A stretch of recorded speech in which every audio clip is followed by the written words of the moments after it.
Meus queridos irmãos, vamos abrir a palavra do Senhor no Evangelho de Mateus. Evangelho de Mateus, capítulo 5. Veremos do verso 27 ao verso 30.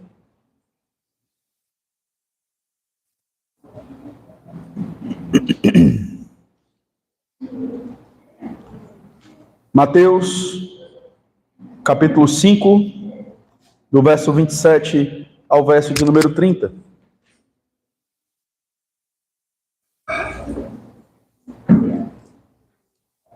Assim diz a palavra do Senhor. Ouvistes que foi dito: não adulterarás. Eu, porém, vos digo: qualquer que olhar para uma mulher com intenção impura no coração, já adulterou com ela. Se o teu olho direito te faz tropeçar, arranca-o e lança-o de ti, pois te convém que se perca um dos teus membros, e não seja todo o teu corpo lançado no inferno. E se a tua mão direita te faz tropeçar, corta e lança-a de ti, pois te convém que se perca um dos teus membros, e não vá todo o teu corpo para o inferno. Senhor, nós clamamos a Ti nesse momento, suplicamos, Pai, a Tua santa iluminação. Desvenda os nossos olhos, para que contemplemos as maravilhas da Tua lei, Pai. Fala conosco, usa-me, Senhor. Nós oramos em nome de Jesus. Amém. Amém. Meus queridos irmãos, nós crescemos na igreja ouvindo que o crente, ele lida com basicamente 3 inimigos. Ele lida com o diabo, que é o grande inimigo das nossas almas, e nós muitas vezes incorremos no erro de subestimar o diabo. É claro que no contexto da igreja, muitas vezes nós percebemos os extremos, né? Existem pessoas que superestimam o diabo, tudo é o diabo, parece que ele age independente da soberania de Deus, mas existem aqueles também que subestimam o diabo, como se ele não existisse. E a Escritura claramente nos mostra que ele anda em nosso derredor. E é interessante que há um livro do puritano Thomas Brooks, Remédios Preciosos contra as Artimanhas do Diabo. É um livro bem interessante, recomendo os irmãos nesse sentido. Um outro inimigo que nós temos é o mundo. E quando a gente fala assim acerca do mundo, eu penso que fica um tanto abstrato, mas vamos pensar aqui, nós crentes, enquanto brasileiros, morando num país que infelizmente vê a perversão como algo normal, até incentivado em muitos lugares. Essa cultura de perversão, ela tem tentado de todas as formas moldar, inclusive, a concepção das nossas crianças. E às vezes a gente negligencia esse aspecto, mas existem pesquisas terríveis nesse sentido, de crianças que, porque têm o celular à vontade, muitas vezes eles chegam a se deparar com realidades e coisas que eles não deveriam, na verdade, em momento algum da sua existência. Mas muitas vezes parece que alguns pais têm uma visão tanto inocente de seus filhos e não ficam em alerta. E essas coisas, elas vão moldando o caráter da criança, elas vão moldando a concepção das pessoas. Infelizmente, nós vivemos num país pornificado, num país entregue à imoralidade e que tenta forjar, moldar o nosso coração. O mundo é um inimigo. Mas há um outro inimigo que nós não podemos desconsiderar, que é o nosso próprio coração. A Bíblia vai dizer para nós que o coração do homem é enganoso. A Escritura nos mostra que, embora tendo experimentado a regeneração, nós ainda lutamos com uma natureza pecaminosa. Eu quero dizer para você, e eu sei que você sabe disso, mas eu preciso te lembrar, você vai lutar contra o pecado até o seu último dia aqui. Não quero mais pecar, pastor, então pegue para Deus te levar. E é bom realmente que você não queira. É bom que você lute para viver de conformidade com a vontade de Deus. Eu não estou dizendo aqui, se acostume com o pecado. Mas, infelizmente, esse é um inimigo cruel. Nós mesmos, o nosso coração, a interioridade do pecado, ela precisa ser considerada. É isso que Jesus está falando aqui. Ele está falando sobre o coração. Ele está falando sobre as intenções da nossa alma. Perceba que Jesus, ele vai explicar corretamente o 7º mandamento. Olha aí, por favor, mais uma vez o verso 27. Ouvistes que foi dito, não adulterarás. Eu, porém, vos digo, qualquer que olhar para uma mulher com intenção impura no coração, já adulterou com ela. Mais uma vez eu preciso lembrar aos irmãos que não estiveram aqui, né, no início da exposição dessa sessão que começa no verso 17 do capítulo 5. Jesus não está inovando. Quando nós temos essa fórmula, né? Ouvistes que foi dito, eu, porém, vos digo. Jesus não está inventando uma lei. Ele está explicando, ele está interpretando corretamente a lei. E no caso aqui, irmãos, ele está interpretando o 7º mandamento, a partir de um entendimento correto do 10º. O que o 10º vai dizer? Primeiro, o que o 7º diz? O 7º vai dizer, não adulterarás. E o 10º mandamento vai falar, não cobiçarás. O texto na íntegra, Êxodo 20, 17, diz assim, não cobiçarás a casa do teu próximo, não cobiçarás a mulher do teu próximo, nem o seu servo, nem a sua serva, nem o seu boi, nem o seu jumento, nem coisa alguma que pertença ao teu próximo. O que é que os fariseus pensavam? Mas eu nunca me deitei com outra mulher. Mas eu nunca saí com outra mulher senão a minha esposa.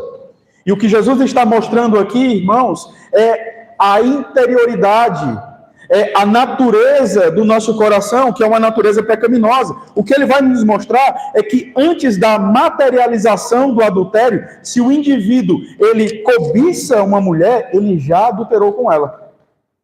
E os fariseus diziam, não, peraí, mas o pecado, para que ele seja concretizado, ele precisa ser materializado.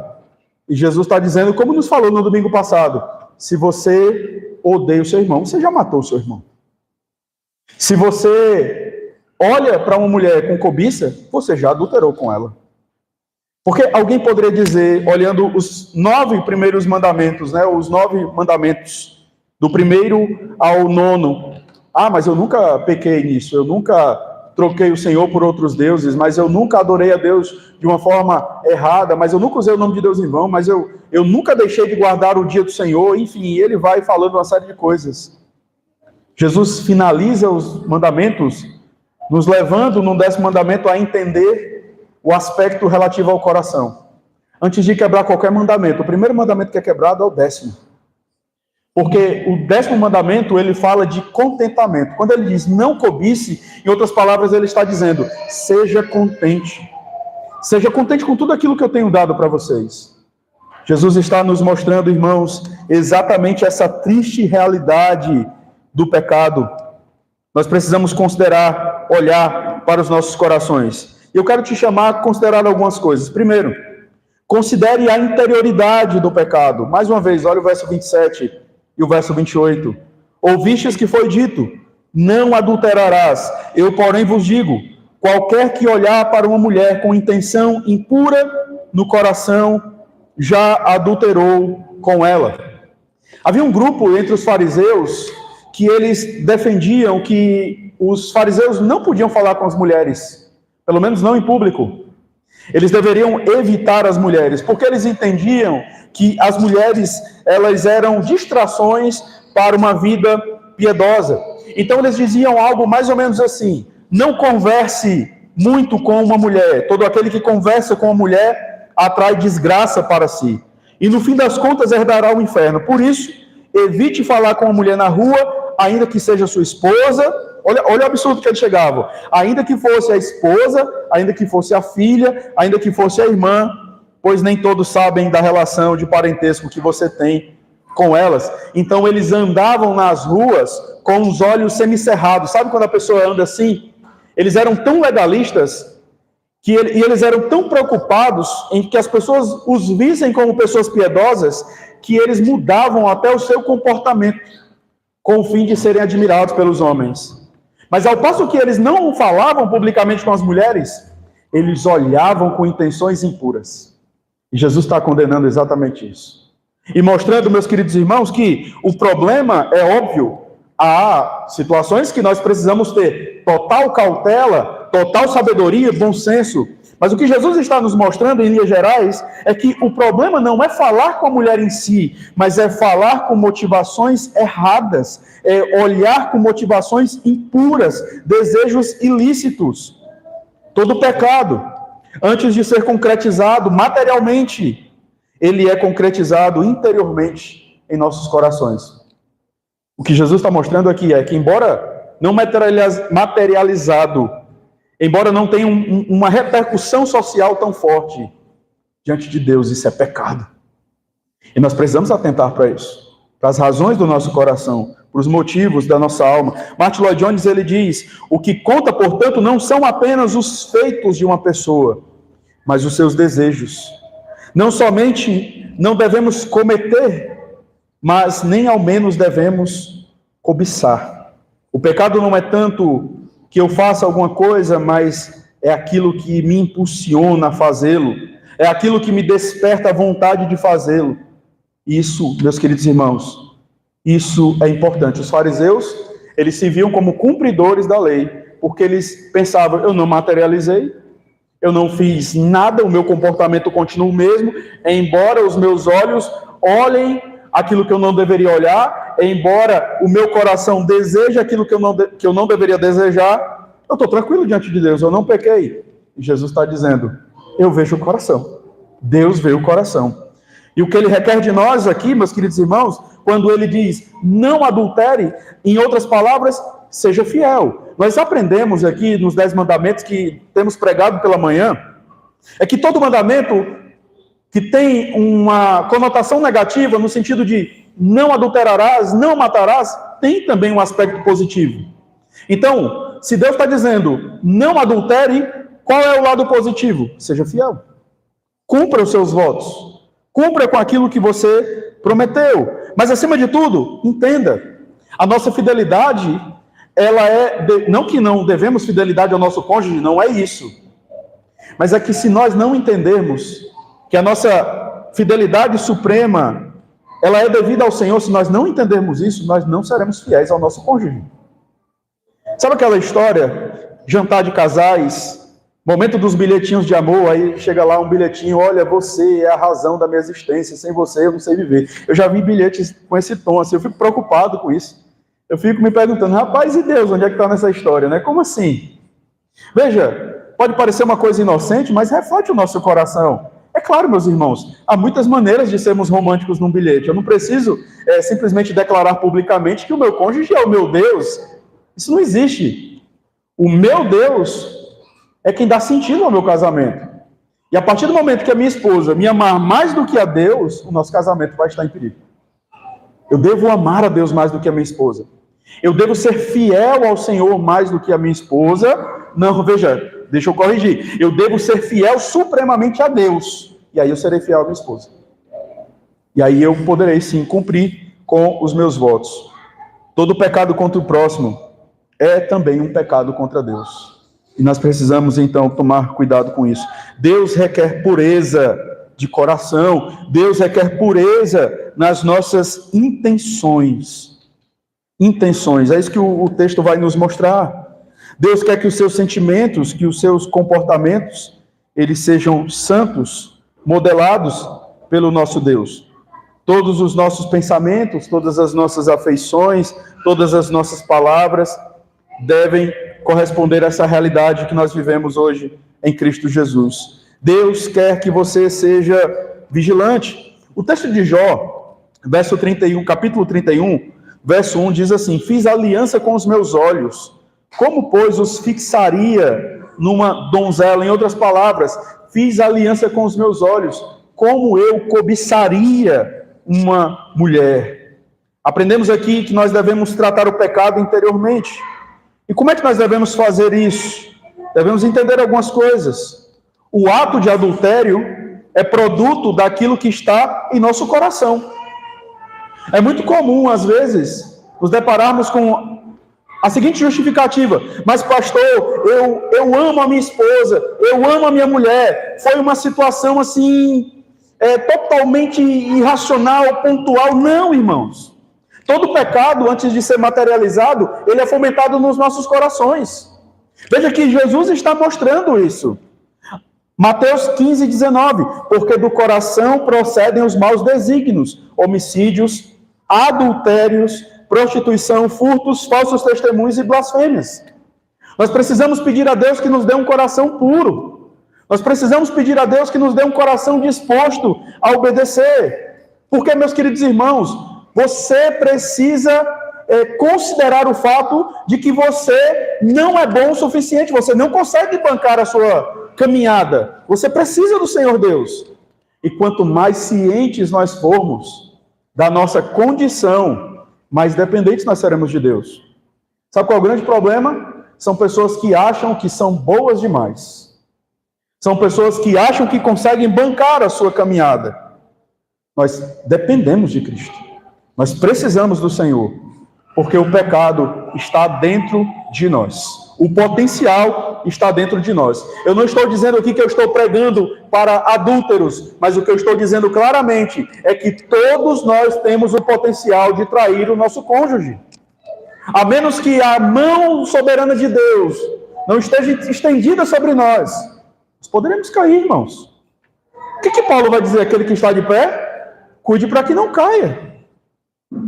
Mas aí vai ter sempre alguém que vai dizer, mas eu nunca. Esse é o que está mais em risco. Precisamos tomar cuidado. Porque é a Escritura quem está dizendo. O nosso coração é terrível. O nosso coração é mau. Precisamos ter uma visão mais profunda do pecado e não limitá-lo simplesmente a uma prática exterior. Muitas vezes nos satisfazemos com o comportamento e nos esquecemos que o comportamento ele pode ser manipulado. O comportamento ele pode ser aprendido com o intuito de enganar, com o intuito de iludir. Nos contentamos com o comportamento. Fazemos isso muitas vezes com os nossos filhos. Nos contentamos porque eles têm um determinado comportamento e isso de alguma forma alegra o nosso coração e deixamos de verificar as intenções da alma dos nossos filhos. A intenção do coração. Precisamos entender, irmãos, que o nosso problema ele é radical. O nosso problema ele é interior, invisível aos olhos dos homens, mas que se materializa muitas vezes, porque aquilo que nós fazemos é fruto do nosso coração. Se você ama o Senhor, você vai repercutir nisso, no seu comportamento. Mas se você trata a sua caminhada com Deus de maneira irresponsável, isso vai repercutir também em seus comportamentos, em seus atos. Nós precisamos lutar contra a lascívia em relação ao nosso coração. O coração é o problema. Sabe aquela ideia? Qual é o coração do problema, né? E a ideia é o coração do problema é o problema que está onde? No coração. Está na nossa alma. O Salmo 97, verso 10 diz: vós que amais o Senhor, detestai o mal. Deus quer que eu e você, Deus quer que a sua igreja odeie o pecado. Odeie o pecado. Bom, nós vamos seguir e nós vamos considerar agora a maneira correta de tratar o pecado. Olha o verso 29, por favor, e verso de número 30. Se o teu olho direito te faz tropeçar, arranca-o e lança-o de ti, pois te convém que se perca um dos teus membros, e não seja todo o teu corpo lançado no inferno. E se a tua mão direita te faz tropeçar, corta e lança de ti, pois te convém que se perca um dos teus membros, e não vá todo o teu corpo para o inferno. Uma coisa que o texto ele não está mostrando para nós aqui objetivamente, mas implicitamente, e você vai ver isso no discurso de Jesus, e é uma coisa que você precisa entender e lembrar, é que nós precisamos do Espírito Santo de Deus para lutar contra o pecado. Perceba, meus irmãos, na lida, no contexto do aconselhamento, e empiricamente a nossa experiência mostra isso, e você há de convir comigo, veja, pecado é pecado. Mas ele se mostra muitas vezes de modo racional, o cara sabe o que está fazendo, e muitas vezes de modo irracional. Todo pecado, de certa forma, tem um quê de racionalidade. Ok? Mas o que eu estou falando é aquela situação quando de repente você menos espera, já está lá, você já está fazendo alguma coisa errada diante do Senhor Deus. Mais uma vez, isso é pecado. Mas o que eu estou querendo dizer com isso? É que não adianta, irmãos, apenas nós focarmos no aspecto cognitivo. No sentido de dizer assim, olha, você precisa memorizar esses 10 versículos da palavra de Deus. Olha, você precisa entender que isso aqui é errado. As consequências desse pecado são essas. Você precisa fazer isso aqui. Nós precisamos de algo além disso. E aí você está dizendo assim, mas pastor, o senhor está dizendo que a gente precisa de algo além da palavra? O que eu estou dizendo é que nós podemos saber todas essas coisas, mas se o Espírito Santo não trata o nosso coração, nós não vamos ser transformados. A transformação, ela envolve tanto, obviamente, um assimilar das coisas, mas envolve primordialmente o trabalhar do Espírito Santo de Deus em nós. Se o Espírito não trabalhar, irmãos, vai ser difícil a nossa mudança. A gente pode até mudar o nosso comportamento, mas a gente só vai trocar um ídolo por outro.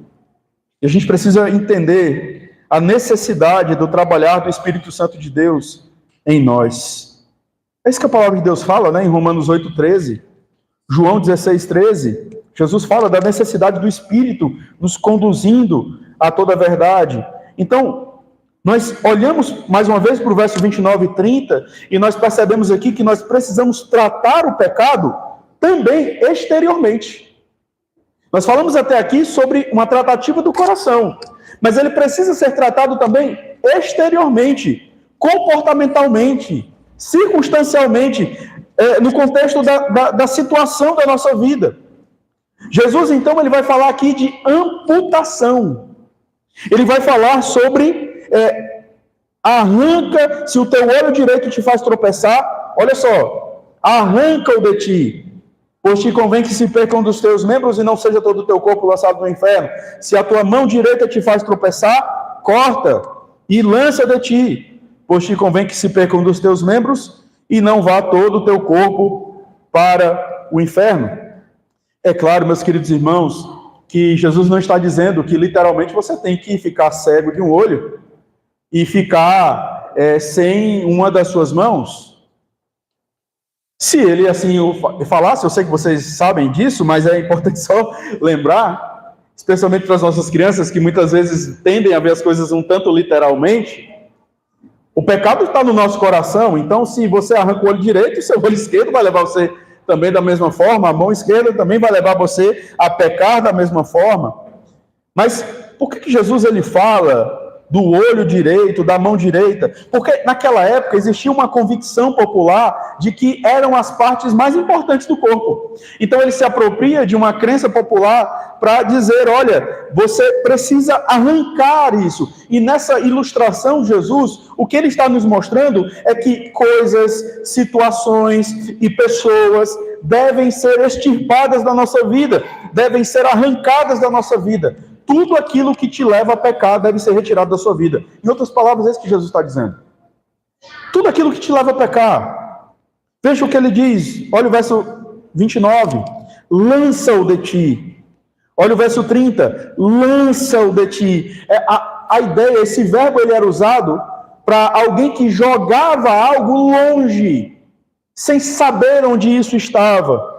O que o texto vai nos mostrar, irmãos, é que nós devemos fazer todo o esforço possível para tirar da nossa vida tudo aquilo que nos leva a pecar contra Deus. Mas deixa eu falar de uma forma mais concreta, para que você entenda o que envolve essa amputação radical. Em primeiro lugar, envolverá, talvez, você ter que desfazer ou evitar algumas amizades. Algumas amizades podem levar você a pecar. Olha o que aqui diz aqui em 1 Coríntios 15, 33. Não vos enganeis. As más conversações corrompem os bons costumes. Há pessoas que são pedra de tropeço na vida dos crentes. Há pessoas que são pedra de tropeço para a santidade de muitos irmãos. Precisamos ser sábios com aqueles que nós escolhemos para caminhar. Precisamos compreender isso. Olha o que diz Provérbios 13, 20. Quem anda com os sábios será sábio, mas o companheiro dos insensatos se tornará mau. Com quem você tem andado? Talvez seja alguém do seu trabalho. Talvez seja um tio da sua família, alguém da sua família que você então fala assim, mas é da minha família, pastor, eu não tenho o que fazer. Tem sim. Especialmente se você é casado, a sua família é a sua esposa e os seus filhos. Não que a sua mãe não é mais a sua família, não que o seu tio não é a sua família, mas você se desprendeu da sua mãe, você se desprendeu do seu pai, se uniu ao seu cônjuge e agora os dois são uma só carne. Então, se o teu tio, se alguém da tua família tem levado a você a pecar contra Deus, você precisa se afastar. Você precisa conversar, você precisa dizer que há limites, mas se esses limites não forem respeitados, se afaste, porque importa agradar a Deus do que agradar os homens. Amputação radical, arrancar o olho direito, arrancar a mão direita, provavelmente vai envolver ter que desfazer ou evitar algumas amizades. Isso talvez vai te levar a evitar ou abrir mão de um determinado emprego. Há empregos lícitos, mas que podem se constituir em grandes ciladas na vida dos filhos de Deus. Se no ambiente onde você está trabalhando, você está exposto a uma situação de pecado, você precisa tomar uma decisão radical nesse sentido. Isso é amputação radical. Isso é amputação radical. Ah, pastor, sabe como é que é? A minha esposa até fica brigando comigo, e a pessoa fala isso na maior naturalidade do mundo, mas eu estou lá no meu trabalho, é porque eu gosto de conversar com as mulheres do meu trabalho, eu gosto de ser legal com as mulheres do meu trabalho. Não, irmãos. Talvez você vai ter que sair desse trabalho, para que você não peque contra Deus e desgrace a sua família. Talvez você vai ter que cancelar a sua conta no Instagram, porque você não está tendo controle sobre aquilo que você tem olhado. Talvez você vai ter que cancelar o pacote da sua internet, porque está sendo uma pedra de tropeço para você. Talvez você vai ter que evitar ficar de frente para a TV num determinado horário do dia, ou ficar sozinho na sua casa num determinado horário do dia, porque isso está servindo como pedra de tropeço para você. Ou talvez você vai ter que acabar aquilo que é convencionalmente dito como namoro, porque você não consegue se manter puro até o contexto do casamento, você não tem conseguido lutar contra o pecado, tem sido algo recorrente. Amputação radical. O que nós devemos fazer, irmãos, é colocar de lado tudo aquilo que nos faz pecar contra Deus. E nós muitas vezes não tratamos isso com seriedade. Não tratamos. Deixa eu dizer uma coisa para você. Alguém do passado já disse, ou você mata o pecado, ou o pecado vai matar você.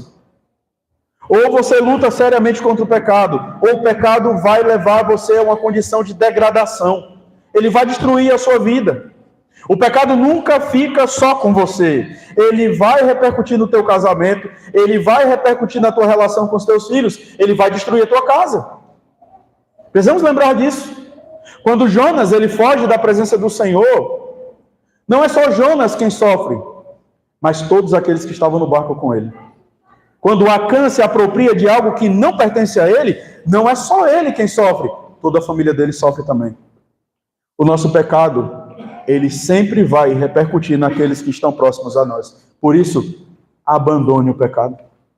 Lute seriamente contra o pecado. Matthew Henry diz que viver uma vida de mortificação e de autonegação, manter constante vigilância sobre os nossos próprios corações, suprimir o surgimento de qualquer desejo de corrupção ali, evitar as oportunidades de pecados, resistir aos seus estímulos e recusar a companhia daqueles que são uma armadilha para nós, ainda que sejam muito agradáveis, ficar afastados do caminho do mal e reduzir o uso das coisas lícitas, quando descobrimos que são tentações para nós, buscar a Deus, buscar a sua graça, confiar diariamente na sua graça, e desta maneira andar no Espírito, para não satisfazermos os desejos da carne. Isto será tão eficiente quanto cortar a mão direita ou arrancar o olho direito, e talvez igualmente eficiente em oposição à carne e ao sangue. Esta é a destruição do velho homem. Deixa eu te dizer uma coisa, às vezes você tem que fazer isso até mesmo dentro da igreja, porque às vezes dentro da igreja você vai se deparar com pessoas que não são crentes, são ímpias. O filtro é a palavra. O filtro é o seu amor por Deus. Eu sei, meus irmãos, que... E aqui eu não estou dizendo que você deve simplesmente rejeitar qualquer tipo de nível de contato com pessoas que não temem a Deus. Eu não estou falando disso. Infelizmente, nós vivemos uma realidade, e isso não justifica essas pessoas, mas de pessoas, às vezes, que estão fora da igreja, mas que têm muito mais bom senso em algumas conversas do que pessoas dentro da igreja. O que nos mostra que tem gente descrente dentro da igreja também, e a gente tem que ter cuidado com isso. O filtro é a Escritura. Tira da tua vida tudo aquilo que tem te levado ao pecado. Lute contra isso. Lute contra isso. Deus quer que você e eu consideremos nessa noite também as consequências do pecado.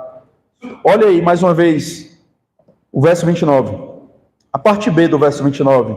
Pois te convém que se perca um dos teus membros e não seja todo o teu corpo lançado no inferno. Olha a parte B do verso 30. Pois te convém que se perca um dos teus membros e não vá todo o teu corpo para o inferno. O que o Senhor está mostrando aqui, meus irmãos, é que não há possibilidade de alguém verdadeiramente crente viver dissolutamente, viver depravadamente e ainda assim esperar a salvação. Ainda assim esperar a salvação. Algumas pessoas equivocadamente olham para nós, presbiterianos, e elas dizem assim: vocês defendem a predestinação e não importa como vive, porque vocês dizem uma vez salvo, salvo para sempre. Deixa eu dizer, sim, uma vez salvo, salvo para sempre. Mas deixa eu te falar uma outra coisa, que o próprio texto de Efésios vai nos dizer. Deus nos predestina para a santificação. A santificação é o lado visível da predestinação, da eleição. Não pode haver eleição onde não há santificação. Eu não estou falando de uma vida perfeita, mas eu estou falando de pessoas que conscientemente lutam contra o pecado, se arrependem, confessam, pedem ajuda. A igreja não é um lugar de pessoas perfeitas. A igreja é um lugar de pecadores que lutam contra o pecado com as armas do Redentor. Entenda isso. Nós não somos perfeitos. Nós estamos em fase de crescimento. Quanto mais conscientes nós formos disso, mais nós seremos tratados. Sabe o que dá mais dor de cabeça no trabalho pastoral? Não são os problemas que existem. Os problemas que eu falo assim, problemas, pessoas que passam por lutas e dificuldades, mas muitas vezes são pessoas que acham que não precisam de instrução. Que não são tão pecadoras assim. Não, pastor, eu sei que eu sou pecador, mas calma. Não é assim, né? Tem gente pior do que eu. Eu lembro de um seminarista lá em Recife, ele pregando, isso aqui não é piada, irmãos, isso é sério. Ele dando uma devocional para um grupo de mulheres da igreja, ele diz assim: olha, nós somos miseráveis. E uma mulher lá do banco levantou e disse: miserável é você. Que história é essa de me chamar de miserável? Porque perdeu-se a noção de que nós somos pecadores. Entenda. Você precisa ser tratado, você precisa ser orientado, discipulado, aconselhado. Não se acostume com o pecado. Se nós nos acostumarmos com o pecado, se nós vivermos no pecado, o que nós podemos esperar, irmãos, é a morte. Nós devemos lembrar que se nós plantamos para a corrupção, nós colheremos corrupção. Precisamos lembrar disso.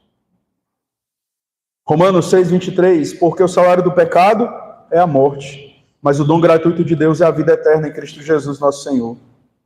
Por 2 vezes, Jesus fala aqui a respeito do destino daqueles que se entregam ao pecado. Há perdão para aqueles que caem em adultério? Sim. Há restauração para aqueles que caem em adultério?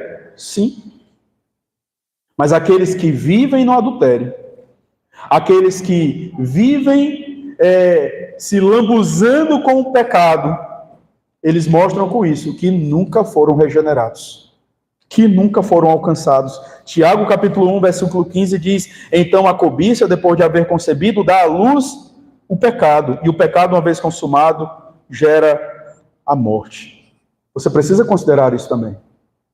Você precisa lembrar. Alguém já disse, não sei se foi Thomas Watson, que muito do conhecimento que muitos têm servirá apenas como uma tocha a iluminar o caminho dessas pessoas para o inferno. Nós pensamos equivocadamente que a nossa maturidade, ela está no banco de dados que nós temos na mente.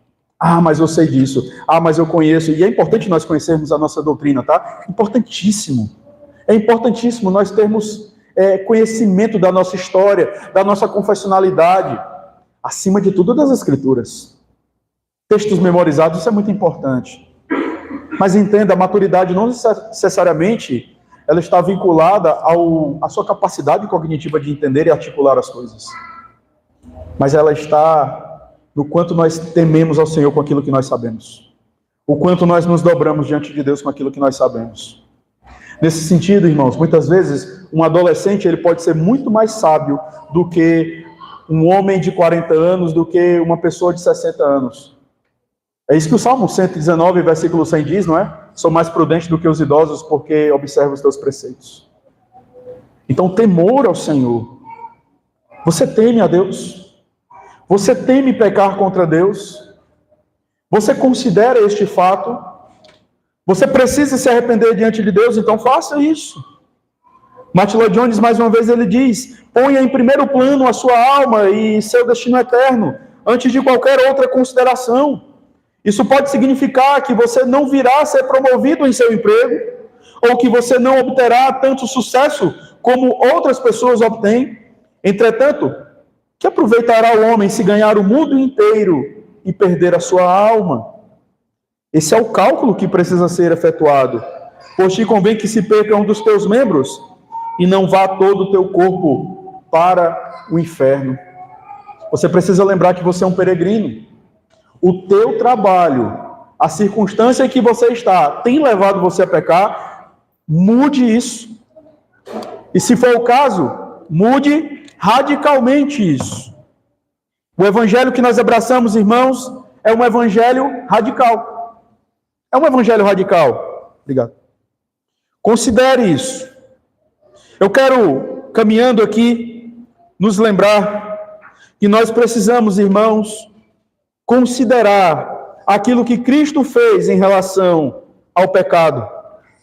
Se o nosso problema é o coração, se o nosso problema, a raiz de todo problema, aquilo que está no centro de todo adultério, é o pecado, e essa é a triste notícia. A boa notícia é que Cristo veio para solucionar esse problema para nós. Essa é a boa notícia. Ninguém cumpriu melhor os 10 mandamentos do que o nosso Redentor.